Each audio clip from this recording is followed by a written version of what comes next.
നമസ്കാരം. STV evening ന്യൂസിലേക്ക് സ്വാഗതം. ആദ്യം പ്രധാന വാർത്തകൾ. തൃശൂർ ജൂബിലി മിഷൻ ആശുപത്രിയിൽ MBBS വിദ്യാർത്ഥി കെട്ടിടത്തിൽ നിന്നും ചാടി മരിച്ച സംഭവത്തിൽ വിദ്യാർത്ഥി സംഘടനകൾ പ്രതിഷേധത്തിലേക്ക്. മരണത്തിൽ സമഗ്രവും നീതിയുക്തവുമായ അന്വേഷണം വേണമെന്ന് AISF. ആത്മഹത്യയെങ്കിൽ കാരണക്കാരായ വ്യക്തികളോ ഉണ്ടെങ്കിൽ അവരെ നിയമത്തിന് മുന്നിൽ കൊണ്ടുവരണമെന്നും ത്വരിതഗതിയിലുള്ള അന്വേഷണം വേണമെന്നും AISF. കുളപ്പുള്ളി മെഗാ ലോഡ്ജ് ഉടമയെ കാപ്പ നിയമപ്രകാരം പോലീസ് അറസ്റ്റ് ചെയ്തു. വല്ലപ്പുഴ കുറുവട്ടൂർ നെടിയെടുത്ത ബഷീറിനെയാണ് പോലീസ് കാപ്പ നിയമപ്രകാരം കരുതൽ തടങ്കിലാക്കിയത്. ലോഡ്ജിൽ അനാശാസ പ്രവർത്തനം നടത്തിയതിന് നിരവധി തവണ ഇയാൾ അറസ്റ്റിലായിരുന്നു. കരുതൽ തടങ്കൽ 6 മാസം. തുടർച്ചയായ കാട്ടാന ശല്യവും തെരുവുനായ ആക്രമണവും കാട്ടുപന്നി ശല്യവും നിയന്ത്രിക്കാൻ കഴിയാത്ത മുള്ളൂർക്കര ഗ്രാമപഞ്ചായത്ത് ഭരണസമിതിക്കെതിരെ പ്രതിപക്ഷാംഗങ്ങളുടെ നേതൃത്വത്തിൽ ശക്തമായ സമരപരിപാടികൾ സംഘടിപ്പിക്കുമെന്ന് പ്രതിപക്ഷാംഗങ്ങൾ. MLAയും MPയും ഫണ്ടുകൾ തരുന്നില്ല എന്ന വാദം അംഗീകരിക്കാൻ കഴിയില്ലെന്നും പല പദ്ധതികളും സംരക്ഷിക്കുന്നതിൽ പഞ്ചായത്ത് ഭരണസമിതി പരാജയപ്പെട്ടെന്നും പ്രതിപക്ഷം. 6 മാസമായി വന്ന ഭരണസമിതി അടിയന്തര നടപടികൾ എടുക്കേണ്ട കാര്യത്തിൽ നിന്നും പിന്മാറി പ്രതിപക്ഷത്തെ സമരമുഖത്തേക്ക് തള്ളിവിടുകയാണെന്നും നേതാക്കൾ. നെല്ലിന് നൽകിയ പണം ലഭിക്കാൻ കാലതാമസം നേരിടുന്നതും രാസവളവർദ്ധനയും കൂലിച്ചെലവും മൂലം നെൽകർഷകർ പിറകോട്ടടിക്കുന്നു. പാലക്കാട് ജില്ലയിലെ നെല്ലറയായ കോട്ടായി, മാത്തൂർ, പെരിങ്ങോട്ടുകുരിശി മേഖലയിലെ കർഷകരാണ് മുടക്കുമുതൽ പോലും ലഭിക്കുന്നില്ല എന്ന പരാതിയിൽ കൃഷിയോട് വിട പറയുന്നത്. സർക്കാരും കൃഷിവകുപ്പും കണ്ണു തുറന്ന് നെൽകർഷകരെ സഹായിച്ചില്ലെങ്കിൽ നെൽകൃഷി കുറ്റിയറ്റുപോകുമെന്നും കർഷകർ. തൃശൂർ ജൂബിലി മിഷൻ ആശുപത്രിയിൽ MBBS വിദ്യാർത്ഥി കെട്ടിടത്തിൽ നിന്നും ചാടി മരിച്ച സംഭവത്തിൽ വിദ്യാർത്ഥി സംഘടനകൾ പ്രതിഷേധത്തിലേക്ക്. മരണത്തിൽ സമഗ്രവും നീതിയുക്തവുമായ അന്വേഷണം വേണമെന്ന് AISF പ്രസ്താവനയിലൂടെ ആവശ്യപ്പെട്ടു. ആത്മഹത്യ അല്ലെങ്കിൽ കാരണമായ വ്യക്തികളോ ഉണ്ടെങ്കിൽ അവരെ നിയമത്തിന് മുന്നിൽ കൊണ്ടുവരണം. അതിനാൽ ത്വരിതഗതിയിലുള്ള അന്വേഷണം ഉണ്ടാകണമെന്നും AISF വ്യക്തമാക്കി. ഇന്നലെയാണ് കെട്ടിടത്തിന്റെ മുകളിൽ നിന്ന് ചാടിയ നിലയിൽ കോട്ടയം സ്വദേശിയായ 1ാം വർഷ MBBS വിദ്യാർത്ഥി സ്നേഹയെ കണ്ടെത്തുന്നത്. പിന്നീട് അത്യാഹിത വിഭാഗത്തിൽ എത്തിച്ചെങ്കിലും മരണപ്പെടുകയായിരുന്നു. News bureau, Thrissur. Kulappully mega lodge ഉടമയെ കാപ്പ നിയമപ്രകാരം പോലീസ് അറസ്റ്റ് ചെയ്തു. വല്ലപ്പുഴ കുറുവട്ടൂർ നെടിയെടുത്ത ബഷീറിനെയാണ് പോലീസ് കാപ്പ നിയമപ്രകാരം കരുതൽ തടങ്കിലാക്കിയത്. ലോഡ്ജിൽ അനാശാസ്യ പ്രവർത്തനം നടത്തിയതിന് നിരവധി തവണ ഇയാൾ അറസ്റ്റിലായിരുന്നു. ഇതിന്റെ പശ്ചാത്തലത്തിലാണ് ഇയാൾക്കെതിരെ കാപ്പ നിയമം ചുമത്തണമെന്ന് പോലീസ് നിർദ്ദേശിച്ചത്.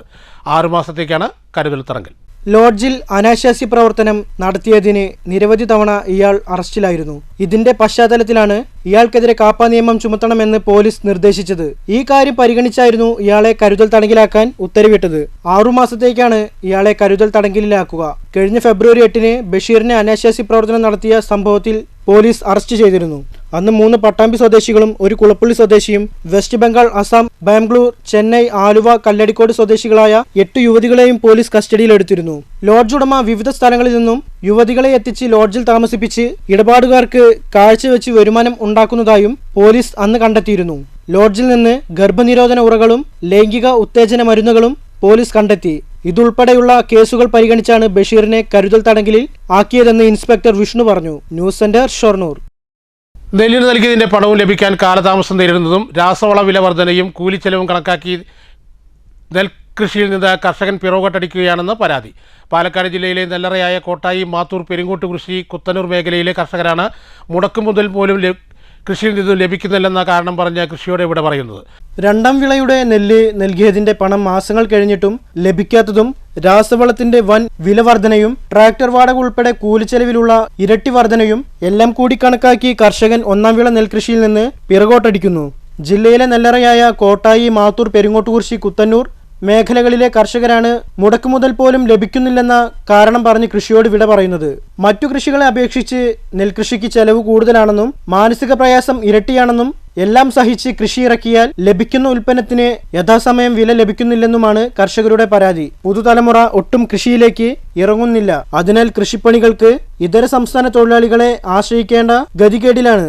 ഇത്രയും ത്യാഗം സഹിച്ചാൽ തന്നെ അവസാനം ഇറക്കിയ മുതൽ പോലും തിരിച്ചു പിടിക്കാനാവാത്ത സ്ഥിതിവിശേഷമാണെന്നും സർക്കാരും കൃഷിവകുപ്പും കണ്ണു തുറന്ന് നെൽകർഷകരെ സഹായിക്കാനും സമയബന്ധിതമായി പണം നൽകാനും നടപടികൾ സ്വീകരിച്ചാൽ മാത്രമേ നെൽകൃഷി കുറ്റിയേറ്റുപോകാതെ പിടിച്ചു നിർത്താൻ സാധിക്കൂ എന്നും കർഷകർ പറയുന്നു. ഇപ്പോൾ നിലവിൽ തൊഴിലാളി പ്രശ്നം, രാസവള വില വർധനവ്, ഒഴിവുകൂലി കൂട്ടിയത്, 10 രൂപ ഡീസലിന് വില വർദ്ധിക്കുമ്പോഴേക്കും 1 മണിക്കൂറിന് 200 രൂപ വെച്ചിട്ട് ട്രാക്ടറിൻ്റെ ഒഴിവുകൂലി വർദ്ധിപ്പിച്ചു. രാസവളം 50% കൂടിയത്. 1400 രൂപ വിലയുള്ള ഒരു ചാക്ക് ട്രാക്ടർ ബോട്ട് 2050 അതിന് 30 രാസവളവർദ്ധന ഏറ്റവും കർഷകനെ ബുദ്ധിമുട്ടിക്കുന്ന പിന്നെ കൊടുത്ത നെല്ലിന് സമയത്ത് പൈസ കിട്ടാത്തതാണ്. കടം വാങ്ങി കൃഷി ചെയ്യേണ്ട ഒരു നിലവാരത്തിലേക്ക് എത്തിയ കർഷകരിപ്പോൾ കൊടുത്ത ഈ സീസണിൽ കൊടുത്ത പൈസ അടുത്ത സീസൺ വരെ കാത്തിരുന്ന് പലിശയ്ക്ക് പണം എടുത്തിട്ട് വേണം കൃഷിക്കാരൻ കൃഷി ചെയ്യാൻ. ഈ ഒരു ബുദ്ധിമുട്ട് ഇപ്പോഴത്തെ നമ്മുടെ ഇപ്പോഴുള്ള സർക്കാർ ശ്രദ്ധയിൽപ്പെടുത്തി അതിന് വേണ്ട നടപടി എടുത്തു കഴിഞ്ഞാൽ കർഷകർക്ക് വലിയ ഉപകാരമായിരിക്കുന്നു മാത്രമേ ഞാൻ പറയുന്നു. News bureau, Kottayi. തുടർച്ചയായ കാട്ടാന ശല്യവും തെരുവുനായ ആക്രമണവും കാട്ടുപന്നി ശല്യവും നിയന്ത്രിക്കാൻ കഴിയാത്ത മുള്ളൂർക്കര ഗ്രാമപഞ്ചായത്ത് ഭരണസമിതിക്കെതിരെ പ്രതിപക്ഷ നേതൃത്വത്തിൽ ശക്തമായ സമരപരിപാടികൾ സംഘടിപ്പിക്കുമെന്ന് പ്രതിപക്ഷാംഗങ്ങൾ പറഞ്ഞു. MLAയും MP യും ഫണ്ടുകൾ തരുന്നില്ല എന്ന വാദം അംഗീകരിക്കാൻ കഴിയില്ലെന്നും പല പദ്ധതികളും സംരക്ഷിക്കുന്നതിൽ പഞ്ചായത്ത് പരാജയമാണെന്നും അംഗങ്ങൾ കുറ്റപ്പെടുത്തി. 6 മാസമായി UDF പഞ്ചായത്ത് ഭരണം നിലവിൽ വന്നിട്ട് ഇതിനിടയിൽ വാഴക്കോട് പ്ലാഴി ജനവാസ മേഖലയിൽ കാട്ടാനിറങ്ങി നിരവധി കൃഷിയിടങ്ങളും മറ്റും നശിപ്പിക്കുകയും ചെയ്തു. കൂടാതെ തെരുവുനായ്ക്കളുടെയും കാട്ടുപന്നികളുടെയും ശല്യം രൂക്ഷമായിരിക്കുകയാണ്. MLA ഫണ്ടിൽ നിന്നും ആന ഇറങ്ങാതിരിക്കാൻ സൗരവേലി നിർമ്മിച്ചു. എന്നാൽ അത് സംരക്ഷിക്കാൻ പഞ്ചായത്തിനായില്ല. തെരുവുനായ്ക്കളെ വന്ധീകരണം ചെയ്യാനോ മറ്റു നടപടികൾക്കോ ഗ്രാമപഞ്ചായത്ത് ഭരണസമിതി മുന്നിട്ടിറങ്ങുന്നില്ലെന്നും ഇതിനെതിരെയാണ് സമരമുഖത്തേക്ക് ഇറങ്ങാൻ കാരണമെന്നും പ്രതിപക്ഷ അംഗങ്ങളായ MH Abdul Salam, KB Bineesh, PB Sayana, KK Savitri, MA Ushakumari, MS ഉദയ, CH ഷമീന എന്നിവർ വാർത്താ സമ്മേളനത്തിൽ പറഞ്ഞു. ഇത് ആന ഇറങ്ങുന്നത് ഭരണപക്ഷം എന്ന പ്രതിപക്ഷം എന്ന രീതിയിലല്ല. അത് അവരുടെ ആവാസങ്ങളുടെ ഭക്ഷണം കിട്ടാൻ വേണ്ടി റോഡിലേക്ക് ഇറങ്ങുകയാണ്. അത് ഇവിടെ മാത്രമല്ല, ഇന്നലെ പത്രസമ്മേളനത്തിൽ പറയുകയുണ്ടായി. അതായത് ചുരങ്കത്തിൻ്റെ റോഡ് പണിതിൻ്റെ ഭാഗമായിട്ട് പിന്നെ അവിടെ ഫെൻസിങ് നടത്താത്തതിൻ്റെ ഭാഗമായിട്ടാണ് ആനകൾ ഇങ്ങോട്ട് കടന്നത്. അത് തെറ്റാണ്. ആനക്കാരി എന്ന് പറഞ്ഞ ഒരു പ്രദേശമുണ്ട്. ഇത് ആനക്കാരി കെട്ടിയടയ്ക്കാൻ പറ്റില്ല. അത് സെൻട്രൽ ഗവൺമെൻറ് നിയമമാണ്. അപ്പോൾ അവരുടെ പ്രവർത്തനങ്ങളെ ചെറുതാക്കി കാണിക്കുന്നത് ശരിയല്ല. അദ്ദേഹം പ്രദീപ് MLA 2 ദിവസം മുമ്പ് നമ്മുടെ വ്യാപാരി ഭവനിൽ വന്നപ്പോൾ ഇങ്ങനെ ആനയുമായി ബന്ധപ്പെട്ട പ്രശ്നം പറഞ്ഞപ്പോൾ നമ്മളതിന് കൂട്ടായി നിന്ന് പ്രവർത്തിക്കണം. പഞ്ചായത്തുമായും സംസ്ഥാന ഗവൺമെൻറ്റുമായി ചേർന്ന് നിന്ന് പ്രവർത്തിച്ച് നമുക്കിതിന് ശാശ്വത പരിഹാരം കാണണമെന്നാണ് പറയുന്നത്. News bureau, Cheruthuruthy. Kallur canal road തകർച്ചയിലായതോടെ ദുരിതം പേറി വാഹനയാത്രക്കാർ. സ്കൂൾ വാഹനങ്ങളടക്കം 100 കണക്കിന് വാഹനങ്ങൾ സർവീസ് നടത്തുന്ന റോഡാണിത്. കല്ലൂരിൽ നിന്നും 1 കിലോമീറ്റർ സഞ്ചരിച്ചാൽ തേനൂർ കോങ്ങാട് റോഡിലെത്തും. കല്ലൂരിൽ നിന്നും കോങ്ങാട് റോഡിലേക്ക് എത്താനുള്ള എളുപ്പ വഴി കൂടിയാണ് ഈ കനാൽ റോഡ്. വർഷങ്ങൾക്ക് മുൻപ് ടാറിംഗ് നടത്തിയ റോഡാണിത്. അന്ന് ശരിയായ രീതിയിൽ ടാറിംഗ് നടത്താത്തതാണ് റോഡ് തകർച്ചയ്ക്ക് കാരണം. പാതയിലെ ടാറിംഗ് പൂർണ്ണമായും അടർന്നു പോയ അവസ്ഥയിലാണ്. റോഡ് ടാറിംഗ് നടത്തി സഞ്ചാരയോഗ്യമാക്കണമെന്ന് നാട്ടുകാർ ആവശ്യപ്പെട്ടു. വർഷങ്ങളായി ഇങ്ങനെ കിടക്കാൻ വന്നിട്ട് പാസ്സായി എന്ന് പറഞ്ഞ ഒരു 70 മീറ്റർ റെഡിയാക്കിയിട്ടുണ്ട്. ബാക്കി അങ്ങനെ കിടക്കാം, വർഷങ്ങളായി കിടക്കാൻ വന്നിട്ട് സ്കൂൾ വണ്ടികൾ ധാരാളം പോകണം. എല്ലാ സ്കൂൾ വണ്ടികളും കൊണ്ട് പറ്റി ഭയങ്കര ബുദ്ധിമുട്ടിലാണ് ഇവിടെ അനുഭവിച്ചുകൊണ്ടിരിക്കുന്നത്. News bureau, Pathiripala. കിണറ്റിൽ വീണ കാട്ടുപന്നിയെ വനംവകുപ്പ് ഉദ്യോഗസ്ഥർ എത്തി കരയ്ക്ക് കയറ്റി. മലമ്പുഴ മന്തക്കാട് തോട്ടപ്പുര വേളിപ്പറമ്പിലെ കിണറ്റിലാണ് കഴിഞ്ഞ ദിവസം കാട്ടുപന്നി വീണത്. രാവിലെ പറമ്പിൽ പണിയെടുക്കാനെത്തിയ തൊഴിലാളികളാണ് കിണറ്റിൽ വീണ കാട്ടുപന്നിയെ കണ്ട വിവരം വീട്ടുകാരെ അറിയിച്ചത്. ഉടൻ തന്നെ പഞ്ചായത്ത് വൈസ് പ്രസിഡന്റ് G പ്രസന്നയെയും പ്രസിഡന്റ് N ശ്രീജിത്തിനെയും വിവരമറിയിക്കുകയായിരുന്നു. അവർ വിവരം അറിയിച്ചതിനെ തുടർന്ന് ഫോറസ്റ്റ് RRT ടീം അംഗങ്ങളായ K Abhinesh, K Sunil, CP Shabin, P Abith, K Sivan എന്നിവർ എത്തിയാണ് കിണറ്റിൽ നിന്നും പന്നിയെ കയറ്റിയത്. Panchayat vice president G Prasanna, പൊതുപ്രവർത്തകൻ മധു ദണ്ഡപാണിയും നാട്ടുകാരും ഫോറസ്റ്റ് ഉദ്യോഗസ്ഥരെ സഹായിച്ചു. News bureau, Palakkad. ഷിഗല്ല ആരെയും ബാധിക്കും, ഭയപ്പെടേണ്ടതില്ല. എന്നാൽ നിസ്സാരമായി കാണരുത്. കൃത്യതയാർന്ന ചികിത്സ തേടുക. Most people think that this is a food poison, but it is not. നമ്മൾ പ്രതീക്ഷിക്കുന്നതിലും വേഗത്തിലാണ് ഈ ഒരു ബാക്ടീരിയൽ ഇൻഫെക്ഷൻ പടർന്നു പിടിക്കുന്നത്. ഇത് ആരെയും ബാധിക്കാം. Hi, I'm doctor Deepthi Sudheer, RMO, Madhavam Ayurveda hospital, Shoranur. ഇന്ന് കേരളത്തിൽ റിപ്പോർട്ട് ചെയ്യപ്പെടുന്ന ഈ ഒരു ബാക്ടീരിയൽ ഇൻഫെക്ഷൻ ട്രീറ്റ്മെന്റ് വൈകിയാൽ വളരെ സീരിയസ് ആയിട്ടുള്ള കോംപ്ലിക്കേഷനിൽ വരെ എത്തിക്കാൻ സാധ്യതയുണ്ട്. സോഷ്യൽ മീഡിയ തുറന്നാൽ ഇന്ന് ഈ ഒരു പേര് മാത്രമേ കേൾക്കാനുള്ളൂ, ഷിഗല്ല. പക്ഷെ പലർക്കും അറിയാത്ത ഒരു കാര്യമുണ്ട്. ഇതിന്റെ ആദ്യ ലക്ഷണങ്ങൾ വെറും ഒരു സ്റ്റൊമക് ഇൻഫെക്ഷൻ പോലെ തോന്നാം. അപ്പോൾ എന്താണ് ഷിഗല്ലോസിസ്? ഷിഗല്ല ബാക്ടീരിയ മൂലമുണ്ടാകുന്ന ഒരു ഇൻഡസ്റ്റൈനൽ ഇൻഫെക്ഷൻ ആണ് ഷിഗല്ലോസിസ്. ഇത് വളരെ എളുപ്പത്തിൽ ഒരാളിൽ നിന്ന് മറ്റൊരാളിലേക്ക് പടരാനുള്ള സാധ്യതയുണ്ട്. പ്രത്യേകിച്ചും മലിനമായ വെള്ളം വഴി, ശുചിത്വമില്ലാത്ത ഭക്ഷണം കഴിക്കുന്നത് മൂലം, കൈ കഴുകാതെ ഭക്ഷണം കഴിക്കുന്നത് മൂലം, ഇൻഫെക്റ്റഡ് ആയിട്ടുള്ള പേഷ്യൻസുമായിട്ടുള്ള സമ്പർക്കം ഉള്ളത് മൂലം. ഇനി ഈ പറയുന്ന ലക്ഷണങ്ങൾ ഉണ്ടെങ്കിൽ ഇഗ്നോർ ചെയ്യരുത്. പെട്ടെന്നുള്ള പനി, വയറുവേദന, വയറിളക്കം, ഛർദി, രക്തം കലർന്ന മലം, പ്രത്യേകിച്ച് കുട്ടികളിൽ വളരെ പെട്ടെന്ന് തന്നെ ഡീഹൈഡ്രേഷൻ ഉണ്ടാക്കാനുള്ള സാധ്യതയുണ്ട്. അതുകൊണ്ട് കുറച്ചു കഴിഞ്ഞാൽ ശരിയാകും എന്ന് കരുതി കാത്തിരിക്കരുത്. എന്താണ് ചെയ്യേണ്ടത്? തിളപ്പിച്ചാറിയ വെള്ളം മാത്രം കുടിക്കുക. പുറത്തു നിന്നുള്ള അൺസേഫ് ആയിട്ടുള്ള ഫുഡ് ഒഴിവാക്കുക. ഓരോ തവണ ടോയ്ലറ്റിൽ പോയി വരുന്ന സമയത്തും ഹാൻഡ് വാഷ് ഉപയോഗിച്ചോ സോപ്പ് ഉപയോഗിച്ചോ കൈകൾ വൃത്തിയായി കഴുകുക. ലക്ഷണം കാണിച്ചു തുടങ്ങുമ്പോൾ തന്നെ ഒരു ഡോക്ടറിനെ സമീപിക്കാൻ ശ്രദ്ധിക്കുക. ഭയപ്പെടേണ്ടതില്ല, എന്നാൽ നിസ്സാരമായി കണക്കാക്കരുത്. ഏർലി ട്രീറ്റ്മെന്റും പ്രോപ്പർ ഹൈഡ്രേഷനും ഇതിന് പ്രധാനമാണ്. Thank you. അനുഷ്ഠാന കലയായ കളംപാട്ടിനെ കുട്ടികൾക്ക് പരിചയപ്പെടുത്തുന്നതായി വിദ്യാരംഗം കലാസാഹിത്യവേദിയുടെ നേതൃത്വത്തിൽ പനമണ്ണ UP സ്കൂളിൽ കളംപാട്ട് ശില്പശാല സംഘടിപ്പിച്ചു. കളംപാട്ട് കലാകാരനായ കടന്നമണ്ണ ശ്രീനിവാസനാണ് ശില്പശാല നയിച്ചത്. 5 തരത്തിലുള്ള വർണ്ണങ്ങൾ ഉപയോഗിച്ച് അതല്ലെങ്കിൽ പൊടികൾ ഉപയോഗിച്ച് ഒരു മനുഷ്യൻ ഒരു ദേവരൂപത്തിനെ സൃഷ്ടിക്കുന്നു എന്നുള്ളതാണ് കളമെഴുത്തിൻ്റെ വളരെ വലിയ പ്രത്യേകത. അതുപോലെ സംഗീതം, താന്ത്രികം, ചിത്രരചന, ഈ 3 മേഖലകൾ കളമെഴുത്തിൽ അടങ്ങിയിട്ടുണ്ട്. ചിത്രരചനയ്ക്ക് വളരെ കൂടുതൽ പ്രാധാന്യമുള്ളൊരു കലാമേഖലയാണ് കളമെഴുത്ത്. ഇപ്പോൾ നിങ്ങളെല്ലാവരും ഈ കളം എഴുതുന്നത് വളരെ ശ്രദ്ധ വെച്ച് നോക്കിയിട്ടുണ്ട്. അതാണ് ഞാൻ കളംപാട്ടിന്റെ ചടങ്ങുകൾ, ഐതിഹ്യങ്ങൾ, അനുഷ്ഠാനങ്ങൾ, പഞ്ചവർണ്ണങ്ങളെ കൊണ്ട് കളം എഴുതുന്ന രീതി, പൊടികളുടെ നിർമ്മാണ രീതി, ലോഹസങ്കല്പങ്ങൾ തുടങ്ങിയവ വളരെ ലളിതമായി അദ്ദേഹം അവതരിപ്പിച്ചു. നന്ദുണി ഉപയോഗിച്ച് കളംപാട്ട് പാടിക്കൊണ്ടാണ് അദ്ദേഹം കുട്ടികൾക്ക് കളംപാട്ടിനെ പരിചയപ്പെടുത്തിയത്. വിവിധ ക്ലബ്ബുകളുടെ ഉദ്ഘാടനം കടന്നമണ്ണ ശ്രീനിവാസൻ നിർവഹിച്ചു. സ്കൂൾ മാനേജ്മെന്റ് പ്രതിനിധി വി ശ്രീഹരി, പ്രധാനാധ്യാപിക പി ബീന, വിദ്യാരംഗം കൺവീനർമാരായ CB കല, MSS രാജി, അധ്യാപകർ എന്നിവർ പങ്കെടുത്തു. എല്ലാ കുട്ടികൾക്കും കളമെഴുത്തു കാണുവാനുള്ള അവസരവും ലഭിച്ചു. News bureau, Ottapalam. വാണിജ്യ വാർത്ത. മാബൻ നിധി ലിമിറ്റഡിന്റെ നവീകരിച്ച കുളപ്പുള്ളി ബ്രാഞ്ചിന്റെ ഉദ്ഘാടനം ഷൊർണൂർ നഗരസഭാ ചെയർപേഴ്സൺ അഡ്വക്കേറ്റ് പി നിർമ്മല നിർവഹിച്ചു. നിരവധി പേരുടെ സാന്നിധ്യത്തിലായിരുന്നു ഉദ്ഘാടനം. മണപ്പുറം ഫൗണ്ടേഷൻ മാബൻ നിധി ലിമിറ്റഡിന്റെ CSR ഫണ്ട് ഉപയോഗിച്ച് നടത്തുന്ന സൗജന്യ സ്കൂൾ കിറ്റ് വിതരണവും ഇതോടൊപ്പം നടന്നു. മണപ്പുറം ഗ്രൂപ്പ് എന്റർപ്രൈസസിന്റെ മാബൻ നിധി ലിമിറ്റഡ് നവീകരിച്ച കുളപ്പുള്ളി ബ്രാഞ്ചിന്റെ ഉദ്ഘാടന കർമ്മം ചൊവ്വാഴ്ച രാവിലെ പ്രൗഢഗംഭീരമായി നടന്നു. ഷൊർണൂർ നഗരസഭാ ചെയർപേഴ്സൺ അഡ്വക്കേറ്റ് പി നിർമ്മല നാടമുറിച്ചും ഭദ്രദീപം തെളിയിച്ചും ഉദ്ഘാടന കർമ്മം നിർവഹിച്ചു.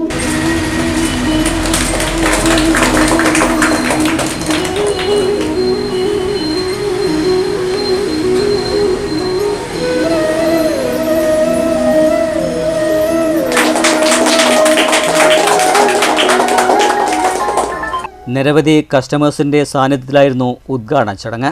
നഗരസഭാ vice chairman VK Anuraj, ward councillor EA Geetha, CEO Besto Joseph, branch head MR Vidya, branch ജീവനക്കാർ തുടങ്ങിയവരും സന്നിഹിതരായിരുന്നു. ഷൊർണൂർ ഗവൺമെന്റ് പ്രസിന് സമീപമുള്ള ബദരിയ ആർക്കേഡിൽ താഴത്തെ നിലയിലാണ് നവീകരിച്ച ബ്രാഞ്ചിന്റെ പ്രവർത്തനം. നേരത്തെ മുകൾ നിലയിലായിരുന്നു സ്ഥാപനം പ്രവർത്തിച്ചിരുന്നത്. കസ്റ്റമേഴ്സിന് കൂടുതൽ സൗകര്യപ്രദമായി എത്തിപ്പെടുന്നതിനു വേണ്ടിയാണ് താഴത്തെ നിലയിൽ ബ്രാഞ്ച് നവീകരിച്ച് പ്രവർത്തനം ആരംഭിച്ചിരിക്കുന്നത്. പ്രധാനമായും gold loan, property loan, deposit, FD, RD, VRD, SD തുടങ്ങിയവയാണ് ബ്രാഞ്ചിലെ ഫെസിലിറ്റീസ്. പ്രവർത്തന രീതിയെക്കുറിച്ച് CEO ബെസ്റ്റോ ജോസഫ് വിശദീകരിച്ചു. പിന്നെ നമ്മുടെ മെയിൻ ഫെസിലിറ്റീസ് എന്ന് പറഞ്ഞു കഴിഞ്ഞാൽ ഗോൾഡ് ലോണും ഡെപ്പോസിറ്റ്സും പ്രോപ്പർട്ടി ലോണുമാണ്. ഇപ്പോൾ ഡെപ്പോസിറ്റ്സ് നമ്മൾ ഏറ്റവും ഇൻട്രസ്റ്റ് റേറ്റ് കൊടുത്ത്, അതായത് ഇപ്പോൾ നമ്മൾ ബാങ്കുകളിലൊക്കെ വെച്ച് നോക്കുമ്പോൾ 2-3% നമ്മൾ റേറ്റ് കൂടുതൽ കൊടുക്കുന്നുണ്ട്. അപ്പോൾ നമ്മൾ ഉദ്ദേശിച്ച് നമ്മുടെ മെമ്പേഴ്സിൽ നിന്നാണ് ഡെപ്പോസിറ്റ് എടുത്തിട്ട് നമ്മുടെ തന്നെ മെമ്പേഴ്സിന് ഏറ്റവും കുറഞ്ഞ രീതിയിൽ ലോൺ കൊടുക്കുക എന്നുള്ളതാണ്. ഇപ്പോൾ ഗോൾഡ് ലോണൊക്കെ നമ്മൾ 10.95 ആണ് നമ്മുടെ ഇൻട്രസ്റ്റ് റേറ്റ് കൊടുക്കുക. ബാങ്കുകളൊന്നും ആ റേറ്റ് കൊടുക്കുന്നില്ല. ബാങ്കുകൾക്ക് ലോൺ കൊടുക്കുക അപ്രോക്സിമേറ്റ്ലി ഒരു 11-12% ആയിരിക്കും. നമ്മൾ അതിനൊക്കെ റേറ്റ് കുറവാണ് നമ്മൾ ലോൺ കൊടുക്കുക. പ്രോപ്പർട്ടി ലോണായിട്ട് നമ്മൾ ഏറ്റവും ഒരു പെട്ടെന്ന് തന്നെ, അതായത് ഇപ്പോൾ 2-3-4 ദിവസം ലോൺ കൊടുക്കാൻ വേണ്ടി നമ്മൾ ചെയ്യുന്നുണ്ട്. കൂടാതെ നമ്മുടെ ഡോർ സ്റ്റെപ്പ് എന്ന് പറഞ്ഞ പ്രൊഡക്റ്റ് ഉണ്ട്. അതായത് ഇപ്പോൾ നമ്മുടെ കസ്റ്റമറുടെ സ്ഥലത്തോ അയാളുടെ വീട്ടിലോ അല്ലെങ്കിൽ എവിടെയാണ് അയാൾ നിൽക്കുന്നത് അവിടെ പോയിട്ട് നമ്മൾ ഗോൾഡ് ലോൺ ചെയ്യുന്ന സിസ്റ്റമാണ് നമ്മൾ ഡോർ സ്റ്റെപ്പ് എന്ന് പറയുക. അപ്പോൾ നമുക്കിപ്പോൾ ഏറ്റവും ഇപ്പോൾ കസ്റ്റമേഴ്സൊക്കെ തിരക്കുള്ള ആൾക്കാരാണ്. സോ നമ്മളെല്ലാവരും ആ കസ്റ്റമേഴ്സിൻ്റെ തിരക്കിനെ നമ്മൾ മാനിക്കുന്നുണ്ട്. സോ അതുകൊണ്ട് നമ്മൾ കുറച്ച് എഫേർട്ട് എടുത്താലും കസ്റ്റമേഴ്സിന് എഫേർട്ട് എടുക്കാത്ത രീതിയിൽ, അതായത് നമ്മൾ കസ്റ്റമറുടെ വീട്ടിലോ അല്ലെങ്കിൽ അവിടെ എവിടെയാണ് അവിടെ പോയിട്ട് ലോൺ ചെയ്യുന്ന ഫെസിലിറ്റിയാണ്. ഇവൻ ഡെപ്പോസിറ്റ്സ് ആയാലും നമുക്ക് അവരുടെ സ്ഥലത്ത് പോയിട്ട് നമുക്ക് ഡെപ്പോസിറ്റ് ഓപ്പൺ ചെയ്യാനുള്ള ഫെസിലിറ്റി ഉണ്ട്. പിന്നെ മാത്രമല്ല നമ്മൾ ക്യാഷ് ട്രാൻസാക്ഷൻസ് ഒന്നും നമ്മൾ ചെയ്യുന്നില്ല, എല്ലാം ത്രൂ ബാങ്കാണ്. സോ 100% ട്രസ്റ്റഡ് ആണ്. പിന്നെ നമ്മളെല്ലാം ഇൻവെസ്റ്റ് ചെയ്യുന്നത് അല്ലെങ്കിൽ നമ്മുടെ ഗോൾഡ് ലോണൊക്കെ ബാക്ക്ഡ് ബൈ ഗോൾഡാണ്. സോ 100% നമുക്ക് ട്രസ്റ്റഡ് ആയിട്ടുള്ള കമ്പനിയാണ്. ഉദ്ഘാടനത്തോടനുബന്ധിച്ച് മണപ്പുറം ഫൗണ്ടേഷൻ മാബൻ നിധി ലിമിറ്റഡിന്റെ CSR ഫണ്ട് ഉപയോഗിച്ച് നടത്തുന്ന സൗജന്യ സ്കൂൾ കിറ്റ് വിതരണം കുളപ്പുള്ളി ഗസിബോ ഹെറിറ്റേജിൽ വെച്ച് നടന്നു. നഗരസഭാ ചെയർപേഴ്സൺ അഡ്വക്കേറ്റ് പി നിർമ്മല, ഉദ്ഘാടനം ചെയ്തു. മുൻപും പ്രവർത്തിച്ചു വന്നിട്ടുള്ള ഈ സ്ഥാപനം ഇന്ന് ആധുനിക രീതിയിലുള്ള സജ്ജീകരണങ്ങളോടുകൂടി പ്രവർത്തിക്കുമ്പോൾ അതിൻ്റെ ഒരു ഉദ്ഘാടനം വെച്ച് അതുപോലെ തന്നെ അവരുടെ CSR ഫണ്ട് ഉപയോഗിച്ച് വളരെ നല്ല രീതിയിൽ 100ഓളം കുട്ടികൾക്ക് കിറ്റ് വിതരണം ചെയ്യുന്നു എന്ന് പറയുമ്പോൾ അതൊരു പ്രദേശത്തെ ആളുകൾക്ക് ഏറ്റവും ഉപകാരപ്രദമായിട്ടുള്ള ഒരു കാര്യമാണ്. ബാങ്കുകൾ, പല ധനകാര്യ സ്ഥാപനങ്ങളും നമ്മുടെ നാട്ടിലുണ്ടെങ്കിലും ഇത്തരത്തിലുള്ള പ്രവർത്തികൾ ഏറ്റെടുത്തുന്ന ബാങ്കുകൾ വളരെ കുറവാണ്. എന്നിരുന്നാലും നമുക്കറിയാം, ഷെഡ്യൂൾഡ് ബാങ്കുകളുണ്ട്, സഹകരണ ബാങ്കുകളുണ്ട്, എല്ലാ ബാങ്കുകളും ഉണ്ടെങ്കിലും ഇത്തരം ബാങ്കുകളെല്ലാം ധനകാര്യ സ്ഥാപനങ്ങളെ സാധാരണക്കാരായ ജനങ്ങൾ കുറച്ചും കൂടി ഈസിയായി അവരുടെ കാര്യങ്ങൾ നടത്താൻ കഴിയും എന്ന ഉദ്ദേശത്തോടു കൂടി സമീപിച്ചു വരുന്ന ഒരു പതിവ് ഉണ്ട് എന്നുള്ളത് നമുക്കറിയാം. 100 വിദ്യാർത്ഥികൾക്കാണ് കിറ്റുകൾ വിതരണം ചെയ്ത്. ചടങ്ങിൽ നഗരസഭ vice chairman VK Anuraj, ward councillor EA Geetha, CEO CA Besto Joseph, branch head MR Vidya, TV Aravind എന്നിവർ സംസാരിച്ചു. നിരവധി കസ്റ്റമേഴ്സും ചടങ്ങിൽ സന്നിഹിതരായിരുന്നു. Commercial desk STV news. പ്രധാന വാർത്തകൾ ഒരിക്കൽ കൂടി. തൃശൂർ ജൂബിലി മിഷൻ ആശുപത്രിയിൽ MBBS വിദ്യാർത്ഥി കെട്ടിടത്തിൽ നിന്നും ചാടി മരിച്ച സംഭവത്തിൽ വിദ്യാർത്ഥി സംഘടനകൾ പ്രതിഷേധത്തിലേക്ക്. മരണത്തിൽ സമഗ്രവും നീതിയുക്തവുമായ അന്വേഷണം വേണമെന്ന് AISF. ആത്മഹത്യയെങ്കിൽ കാരണക്കാരായ വ്യക്തിയോ വ്യക്തികളോ ഉണ്ടെങ്കിൽ അവരെ നിയമത്തിന് മുന്നിൽ കൊണ്ടുവരണമെന്നും ത്വരിതഗതിയിലുള്ള അന്വേഷണം വേണമെന്നും AISF. കുളപ്പുള്ളി മെഗാ ലോഡ്ജ് ഉടമയെ കാപ്പ നിയമപ്രകാരം പോലീസ് അറസ്റ്റ് ചെയ്തു. വല്ലപ്പുഴ കുറുവട്ടൂർ നെടിയെടുത്ത ബഷീറിനെയാണ് പോലീസ് കാപ്പ നിയമപ്രകാരം കരുതൽ തടങ്കിലാക്കിയത്. ലോഡ്ജിൽ അനാശാസ പ്രവർത്തനം നടത്തിയതിന് നിരവധി തവണ ഇയാൾ അറസ്റ്റിലായിരുന്നു. കരുതൽ തടങ്കൽ 6 മാസം. തുടർച്ചയായ കാട്ടാനശല്യവും തെരുവുനായ ആക്രമണവും കാട്ടുപന്നി ശല്യവും നിയന്ത്രിക്കാൻ കഴിയാത്ത മുള്ളൂർക്കര ഗ്രാമപഞ്ചായത്ത് ഭരണസമിതിക്കെതിരെ പ്രതിപക്ഷാംഗങ്ങളുടെ നേതൃത്വത്തിൽ ശക്തമായ സമരപരിപാടികൾ സംഘടിപ്പിക്കുമെന്ന് പ്രതിപക്ഷാംഗങ്ങൾ. MLAയും MPയും ഫണ്ടുകൾ തരുന്നില്ല എന്ന വാദം അംഗീകരിക്കാൻ കഴിയില്ലെന്നും പല പദ്ധതികളും സംരക്ഷിക്കുന്നതിൽ പഞ്ചായത്ത് ഭരണസമിതി പരാജയപ്പെട്ടെന്നും പ്രതിപക്ഷം. 6 മാസമായി വന്ന ഭരണസമിതി അടിയന്തര നടപടികൾ എടുക്കേണ്ട കാര്യത്തിൽ നിന്നും പിന്മാറി പ്രതിപക്ഷത്തെ സമരമുഖത്തേക്ക് തള്ളിവിടുകയാണെന്നും നേതാക്കൾ. നെല്ലിന് നൽകിയ പണം ലഭിക്കാൻ കാലതാമസം നേരിടുന്നതും രാസവളവർദ്ധനയും കൂലിച്ചെലവും മൂലം നെൽകർഷകർ പിറകോട്ടടിക്കുന്നു. പാലക്കാട് ജില്ലയിലെ നെല്ലറയായ കോട്ടായി, മാത്തൂർ, പെരിങ്ങോട്ട് കൃഷി മേഖലയിലെ കർഷകരാണ് മുടക്കുമുതൽ പോലും ലഭിക്കുന്നില്ല എന്ന പരാതിയിൽ കൃഷിയോട് വിട പറയുന്നത്. സർക്കാരും കൃഷി വകുപ്പും കണ്ണു തുറന്ന് നെൽകർഷകരെ സഹായിച്ചില്ലെങ്കിൽ നെൽകൃഷി കുറ്റിയറ്റുപോകുമെന്നും കർഷകർ. ഈ വാർത്താ ബുള്ളറ്റിൻ ഇവിടെ അവസാനിക്കുന്നു. അടുത്ത വാർത്ത രാത്രി 9 മണിക്ക്. നമസ്കാരം.